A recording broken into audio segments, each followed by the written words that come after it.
کیا ہم ہیومنز نے فائنلی اتنی ترقی کی ہے کہ ہم ایک انسان کو بنائے؟ تو ریسنٹلی کولمبیا یونیورسٹی کی سائنٹسٹ نے ایک کینسر پیشنٹ کی جان بچانے کے لیے اس کا ایک منی کلون بنایا، ہو بہو ایک انسان کی کاپی، تاکہ وہ ٹیسٹ کر سکے کہ اوریجنل باڈی کیموتھراپی سے کس طرح ریئیکٹ کرے گی۔ پر آخر یہ چٹکو سا منی کلون دکھتا کیسے ہے اور یہ بھی زندہ بھی ہے، کیونکہ ہیومن کلوننگ کو تو کئی ملکوں نے بین کر دیا ہے۔ Known cloning techniques to actually create a human being is untested, unsafe, and morally unacceptable. تو ایسی کون سی لوپ ہول ہے جس کی وجہ سے سائنٹسٹ اور کچھ کمپنیاں بھی سیکریٹلی ہیومن کلونز بنا رہے ہیں؟ ماڈرن سائنس آج کتنی ترقی کر چکا ہے، ہم میں سے زیادہ تر لوگوں کو اس کی خبر بھی نہیں۔ یہ تو لیٹسٹ ٹیکنالوجی کی ایک چھوٹی سی بنک تھی۔ یو کے کی ایک P H D student Lexia Lopez نے یونیورس کا ایک ایسا بڑا اسٹرکچر یعنی کہ میگا اسٹرکچر ڈسکور کر لیا ہے جسے فزکس کے رولز کے مطابق ہونا ہی نہیں چاہیے تھا، اور اس میگا اسٹرکچر کا نام ہے دی بگ رنگ، اور اسے ہم ویڈیو کے آخر میں ڈیٹیل سے سمجھیں گے۔ جتنی ترقی سائنس بڑے اسکیل پر کر چکا ہے، اتنی ہی ترقی سائنس منی لیول پر بھی کر چکا ہے، یعنی کہ مائکرو لیول پر۔ ذرا آپ اس ویڈیو کو دیکھیں، اس ویڈیو میں ایک اسپرنگ جیسی چھوٹی چیز خود بخود گھوم رہی ہے، اور کس طرح وہ ایک سپرم سیل کو لے جا رہی ہے، اور کس طرح ایک کے اندر اسے لے جا رہی ہے۔ جانتے ہو یہ چیز کیا ہے؟ یہ ایک روبوٹ ہے، یعنی نینو روبوٹ، جو کہ کینسرس سیل کو ٹارگٹ کر کے اسے مارتی ہے۔ اور فائنلی سائنٹسٹ اسے کرتے کیسے ہے، اگلے کچھ منٹوں میں آپ اس کے بارے میں بھی جان جاؤ گے۔ پچھلی سینچری کی طرح اس سینچری میں بھی کمال کی ڈسکوریز اور انوینشنز ہوئی ہے، جو کہ دنیا کو آگے بدلنے والے ہیں، لیکن کسی نے اس پر دھیان ہی نہیں دیا، کیونکہ ہم تو کچھ اور چیزوں میں مصروف تھے۔ اس لیے آج کی ویڈیو ان کمال کی ڈسکوریز اور انوینشنز کے بارے میں ہے جو آج کی سینچری میں ہوئی ہے۔ So let us start with a big discovery, the big ring. اگر آپ رات میں نارتھ کی طرف بوٹس کنسٹلیشن اور ارسا میجر کنسٹلیشن کی بالکل بیچ میں دیکھو گے تو آپ کو ایک رنگ جیسا سٹرکچر نظر آئے گا، اور یہی ہے دا بگ رنگ۔ یہ اتنا بڑا ہے کہ اسٹیمیٹس بتاتے ہیں کہ ہمیں اس کی چوڑائی ناپنے کے لیے 13,000 ملکی وے گیلیکسیز کو ایک لائن میں ارینج کرنا پڑے گا، اور ایگزیکٹلی یہ بات اسے فزکس کے رولز کے خلاف لے جاتی ہے۔ Let me explain you how. Actually science میں ایک پرانا رول ہے، دی کاسمولوجیکل پرنسپل، جو کہ کہتی ہے کہ یونیورس میں کوئی بھی جگہ اسپیشل نہیں ہوتی، ہر جگہ آپ سیم ہی چیزیں دیکھو گی، اور ہر جگہ فزکس کے لاز بھی سیم ہوں گے۔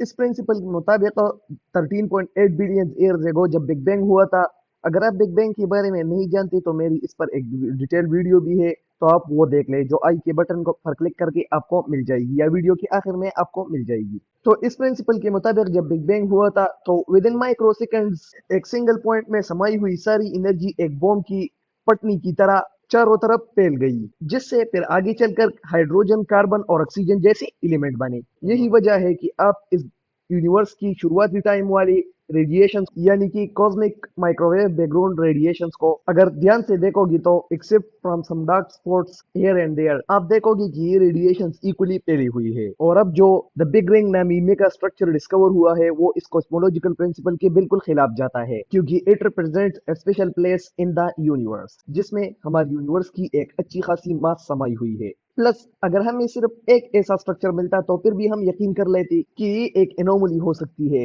یا سائنٹسٹ سے اس کی میئرمنٹ میں کچھ گڑبڑی ہو گئی ہے، لیکن ایسا نہیں ہے، کیونکہ ایسٹرونومرز کو اس کے علاوہ اور ایسی 3 اسٹرکچر ملے ہیں: دا close کمپسانو group, the great wall and the joint arc, جو تقریباً اتنی ہی بڑے ہیں۔ تو آپ سوچ رہے ہوں گے کہ کاسمولوجیکل پرنسپل اگر ڈسپروف ہو جائے تو اس سے کیا ہوگا، کیا فرق پڑتا ہے کہ ڈسپروف ہو جائے؟ تو اس سے فرق یہ پڑے گا کہ ہماری فزکس کی جو کیلکولیشنز ہے وہ 10 گنا زیادہ ہارڈر ہو جائیں گے، کیونکہ آج آپ ارتھ پر کوئی ایکسپیریمنٹ کرتے ہو اور آج سے ٹھیک 5 سال بعد اس ایکسپیریمنٹ کو آپ ریپیٹ کرتے ہو، تو بھلے ہی آپ نے اس سیم ایکسپیریمنٹ کو سیم لیب میں ہی کیوں نہ کیا ہو، ان 5 سالوں میں ہماری ارتھ وہ جس میں وہ موجود ہے، وہ سولر سسٹم، ہماری ملکی وے گیلیکسی جس میں ہم موجود ہے، اور وہ لوکل گروپ، ان سب کی موومنٹ میں لا کر ہم millions and billions of kilometre move کر چکے ہوتے ہیں ان اسپیس۔ اگر کاسمولوجیکل پرنسپل نہ ہو جو کہتا ہے کہ فزکس کے لاز ہر جگہ سیم ہوتے ہیں، تو پھر تو ہمیں ارتھ پر کیے جانے والے سبھی ایکسپیریمنٹ میں ہماری اسپیس میں جو کرنٹ پوزیشن ہے اسے بھی ہر بار کنسیڈریشن میں لینا پڑے گا for accurate results, which basically means اس ایک ڈسکوری نے ہماری پوری یونیورس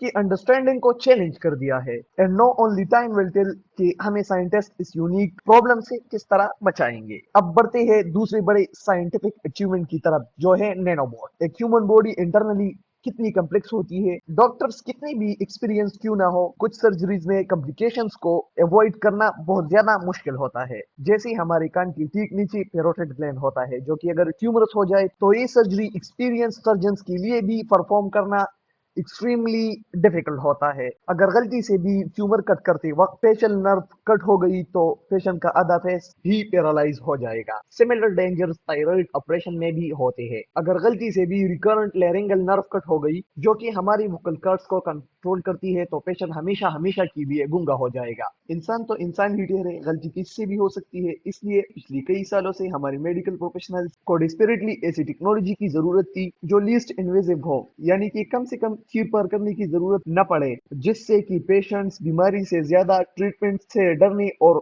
उसे रिग्रेट करने पर मजबूर न हो। इसलिए साइंटिस्ट ने एक ऐसे नैनोबोट्स बनाए जिसे एक ड्रग की तरह अगर आपकी बॉडी में एंटर किया जाए तो वो बिल्कुल एक टारगेटेड तरीके से कहीं पर भी ट्यूमर हो उसे बगैर किसी कम्प्लेक्स सर्जरी के खत्म कर सकते हैं। जिस तरह हमने स्टार्ट में एक स्पर्म नैनोबोट फ्यूजन देखा, इसको साइंटिस्ट ने और अपडेट करके एक नया ट्रीटमेंट डेवलप किया है। उन्होंने स्पर्म सेल में एक डॉक्सोरोबेसन हाइड्रोक्लोराइड नामी ड्रग्स को लोड किया, फिर इन आयरन ऑक्साइड से बने नैनोबोट्स को मैग्नेटिकली कंट्रोल किया और फिर उससे उस एंटी कैंसर सेल्स को पिक किया और फिर किसी सुसाइड मिशन की तरह उस सेल्स को डिस्ट्रॉय कर दिया जो कैंसर अफेक्टेड थे। इससे एंटी कैंसर ड्रग्स के दो मेजर साइड इफेक्ट्स भी खत्म हो गए। इससे पहले एंटी कैंसर ड्रग्स आसपास की टिश्यूज को भी डैमेज कर देती और फिर यही ड्रग्स हमारी बॉडी फ्लूइड्स के साथ डाइल्यूट भी हो जाती थी, जिससे ट्रीटमेंट भी इनइफेक्टिव हो जाता।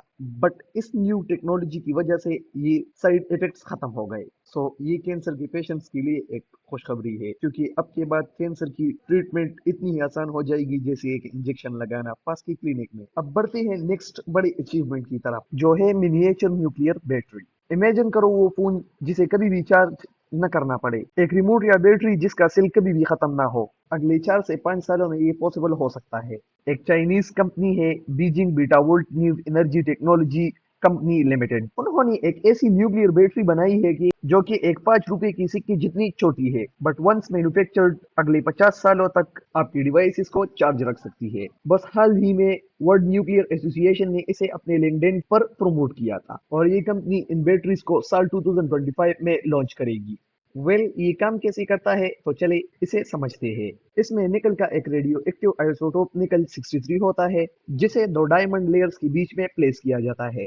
जब ये निकल 63 डीके होता है, रेडियो एक्टिव डीके, तो वो हाई स्पीड बीटा पार्टिकल्स या सिंपली हाई स्पीड इलेक्ट्रॉन्स को रिलीज करता है।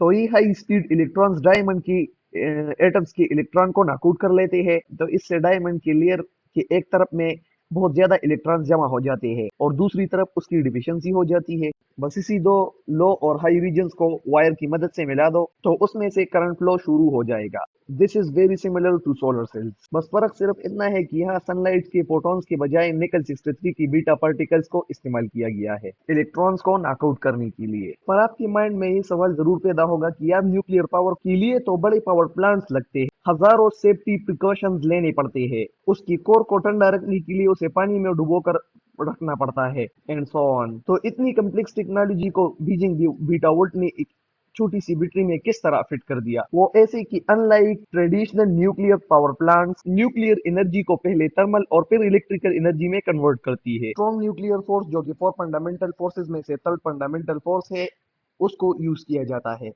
4 फंडामेंटल फोर्सेस के बारे में मेरी एक डिटेल वीडियो है जो आपको आई की बटन पर क्लिक करके मिल जाएगी या वीडियो के आखिर में आपको मिल जाएगी। उसमें मैंने स्ट्रॉन्ग न्यूक्लियर फोर्स डिटेल से बयान किया है। On the other hand beta volt battery में न्यूक्लियर एनर्जी को डायरेक्ट इलेक्ट्रिकल एनर्जी में कन्वर्ट किया जाता है और वीक न्यूक्लियर फोर्स, जो कि थर्ड फंडामेंटल फोर्स है, उसको यूज किया जा रहा है बैटरी को पावर देने के लिए। बट एनीवे, रेडियो एक्टिविटी तो इन्वॉल्व है, तो सेफ्टी का क्या? रेडियो एक्टिव सुन के आपके माइंड में सबसे पहले कैंसर आया होगा, लेकिन कि यहाँ पर निकल 63 का रेडियो एक्टिव आइसोटोप इस्तेमाल किया गया है, जो कि वीक न्यूक्लियर फोर्स से पावर्ड है, जो कि लो पेनिट्रेटिंग पावर वाली बीटा पार्टिकल्स को इमिट करती है। अब ये ट्रेडिशनल न्यूक्लियर प्लांट में यूज होने वाली यूरेनियम 235 जितना खतरनाक स्ट्रॉन्ग न्यूक्लियर फोर्स को पैदा नहीं करते, यानी कि वो डायमंड जो दुनिया की one of the hardest substances में आता है को पेनिट्रेट करने के बाद कोई चांस ही नहीं बनता कि वो बीटा वोल्ट बैटरी की लेयर से बाहर आए। तो all in all next generation batteries extra safe होंगे। बट एक्स्ट्रा प्रिकॉशंस के तौर पर बिटावल्ट अपनी बैटरी सिर्फ मेडिकल डिवाइसेस और स्पेस टेक के लिए सप्लाई करेगी, और इन सब चीजों पर टेस्ट करने के बाद ये बैटरीज कॉमन यूज में आएंगे। Now move to the next and the biggest achievement, cloning breakthrough। जैसा कि हमने वीडियो के स्टार्ट में कहा कि एनिमल क्लोनिंग और ह्यूमन क्लोनिंग को इलीगल माना गया है, बट जिस तरह की खबरें रिसेंटली सामने आ रही है, ऐसा लग रहा है कि सीक्रेटली क्लोनिंग की एक काफी फ्लरिशिंग इंडस्ट्री खड़ी हो चुकी है। तो ये सब कैसे हो रहा है, चले इसे समझते हैं। देखे, ईयर 1996-97 में जब पहला क्लोन जानवर डॉली द शीप सबके सामने आया, तो कुछ साइंटिस्ट इस क्लोनिंग टेक्नोलॉजी को इंसानों पर भी अप्लाई करना चाहते थे। इसी दौरान एक अमेरिकन क्लोनिंग कंपनी क्लोनेड का जन्म हुआ, और उसने डॉली के लिए अप्लाई करने वाली टेक्निक इंसानों पर भी अप्लाई करना चाहा। बेसिकली वो इस टेक्निक में पेरेंट से कुछ टिश्यू की सैंपल्स ले लेते, और फिर उसमें से एक टिश्यू की सेल से न्यूक्लियस निकाल कर उसकी जगह पर दूसरी सेल की न्यूक्लियस को इंजेक्ट कर दिया, और उसके बाद उन सैकड़ों सेल्स में जो भी सेल मल्टीप्लाई करने लग जाती, उसे एक एम्ब्रियो की स्टेट में एक सरोगेट मदर की यूट्रस में ट्रांसप्लांट कर दिया जाता, और आखिर में जो बच्चा पैदा होता वो हूबहू उस पेरेंट का क्लोन होता। उसका बिल्कुल कोर्बन कॉपी था जिसका उसे न्यूक्लियस मिला था, और वो उस पेरेंट का जुड़वा होता, बिल्कुल एक अलग टाइमलाइन से। इसके बाद क्लोनेट की सीईओ ब्रिगेड बॉयसीलियर का दावा है कि उसने तकरीबन 20 ह्यूमन क्लोन्स बना लिए, और उनमें से पहली बेबी दिसंबर 2002 को पैदा हो चुकी है, जिसका नाम ईव है। बट क्लोनिंग तो बैन है, तो ये कैसे पॉसिबल हो रहा है?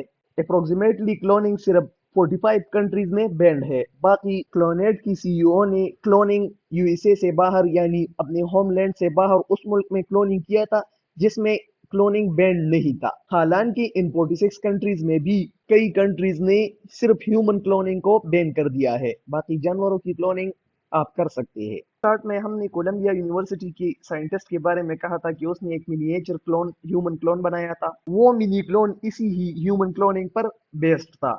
इस रिसर्च के लीड साइंटिस्ट प्रोफेसर गोंडाना वंजुक नोविकोविक और उसकी टीम ने 4 सेपरेट कंपार्टमेंट्स में पेशेंट की हार्ट, बून, लिवर और स्किन की टिश्यूज को ग्रो किया, और फिर उसे आर्टिफिशियल ब्लड वेसल्स के जरिए कनेक्ट किया। उसमें पेशेंट का ब्लड भी सर्कुलेट करवाया गया, और उसमें एंटी कैंसर ड्रग्स डॉक्सोरोबुसिन को टेस्ट किया, और फिर उसको रियल लाइफ ह्यूमन ट्रायल के साथ कंपेयर किया। रिजल्ट में आया कि वो मिनिएचर ऑर्गन सिस्टम वैसे ही रिएक्ट कर रहा है जैसा डॉक्सोरोबुसिन के क्लिनिकल ट्रायल्स में असली इंसानी बॉडी करता है। सो फ्रेंड्स, इस वीडियो को अपने दोस्तों और फैमिली के साथ शेयर जरूर करना। मिलते हैं एक नेक्स्ट वीडियो में नेक्स्ट टॉपिक के साथ। तो तब के लिए खुदा हाफिज।